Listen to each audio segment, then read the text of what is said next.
आपण आज बघा भरपूर पाऊस पडलाय. 2-3 दिवस झालं मुंबई इकडे मुसळधार पाऊस आहे. आता थोडा पाऊस थांबलाय. आपण काय बनवायला घेतले बघा, कोळंबी. कोणाकोणाला आवडते तर जरा बनवल्यावर तुम्हाला मी दाखवते. मॅग्नेट करायला ठेवली होती ना, ते आपण आता फ्राय करून घेतो. हे ह्याचं पीठ आहे तांदळाचं.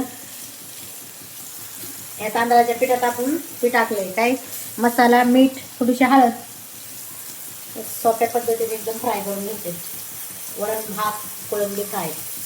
कोणाकोणाला आवडती कमेंटमध्ये सांगा. आता येत नाही का? या आपण सगळ्यांना जेवायला घेतलं. आता ही बघा वरण भात, कोळंबी फ्राय, कोळंबी रस्सा, थोडीशी फ्लावरची भाजी केली.